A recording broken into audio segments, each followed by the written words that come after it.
Hello student. तो आज की वीडियो में हम 10th क्लास का बहुत important topic application of trigonometry से रिलेटेड एक क्वेश्चन करने वाले हैं, और जो कि बोर्ड एग्जाम में आने के चांसेस बहुत हैं जिसके। ठीक है, तो मेरे साथ चलिए और वीडियो को एंड तक देखिए। चलो स्टार्ट करते हैं। क्वेश्चन है हमारा, an aeroplane is flying above two houses and distance between houses is 300 metre. तो इस क्वेश्चन में क्या है, जितना आप इमेजिन कर पाओ, पिक्चर बना पाओ तो इजी हो जाता है कैलकुलेशन। तो सपोज करते हैं ये दो हाउसेज है, ठीक है, house A and house B, ठीक है, and the distance between these two houses is 300, right. एक aeroplane is flying above two houses, मतलब यहीं कहीं फ्लाई कर रहा है, ठीक है, यहाँ मान लो एरोप्लेन फ्लाई कर रहा है, ठीक है, ऐसे करके। माई drawing is not that much good, but देखते हैं। Aeroplane is like this something, यहाँ पर कहीं एरोप्लेन फ्लाई कर रहे हैं, ठीक है।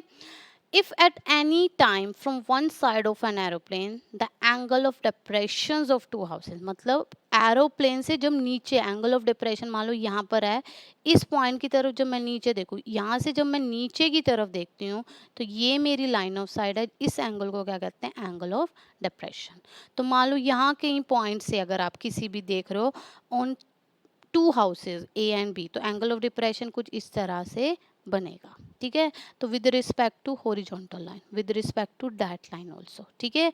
तो क्या कहते हैं, the angle of depression of two houses are 45 degree and 60 degree. तो मान लो इसके साथ 45 डिग्री है, तो ये दोनों लाइंस पैरेलल हैं, तो ये एंगल भी कितना हो जाता है, 45। ये 60 है, तो ये एंगल भी कितना हो गया, 60 हो गया, ठीक है। Now find the height at which aeroplane is flying. मान लो ये पॉइंट से इधर तक, इस लेवल से देख रहे हैं ना, फ्रॉम द हाउस कितनी हाइट पे ट्रैवल कर रहा है, तो इस हाइट को मान लिया h। कितना मान लिया, h। अब ध्यान से देखिए, इसको थोड़ा सा सिंपलीफाई कर लेते हैं यहाँ पर। अब हम, ये हमारी ट्रायंगल है, ये एरोप्लेन है, ये दो हाउसेस है, मान लो दो हाउसेस को b और c मान लिया, ठीक है। अब ये हमारी height of the aeroplane is equal to h, height of aeroplane, height at which aeroplane is flying, ठीक है।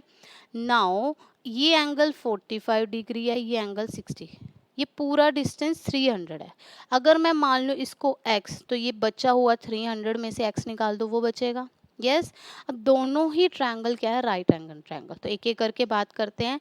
सबसे पहले हम ट्रायंगल ABD में बात करते हैं, tan 45, ठीक है, क्योंकि दो ही साइड्स हैं। tan 45 क्या होता है, ऑपोजिट साइड, यानी कि AD ओवर एडजेसेंट साइड यानी कि BD। 1 AD किसके इक्वल है, H, BD किसके इक्वल है, X। तो यहाँ से H और X इक्वल आ गए, ठीक है, ये बहुत यूज होने वाला है।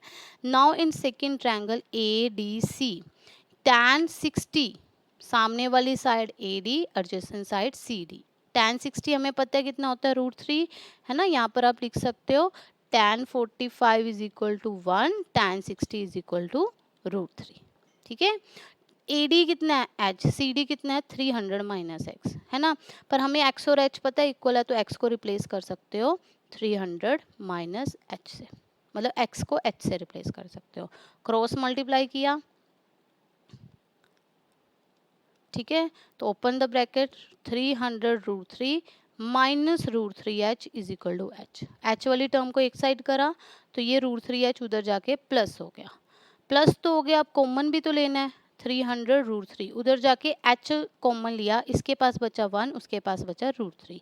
तो ओवरऑल h कितना आ गया, 300 √3 तो था ही, और ये वैल्यू इधर मल्टीप्लाई हो रही है, नीचे आके क्या हो जाएगी, divide. So this is the overall height at which plane is flying, ठीक है। अब हमें यहाँ पर कुछ इसकी हाइट नहीं दी हुई, फ्रॉम द हाउस हम हाइट निकाल रहे हैं, ठीक है।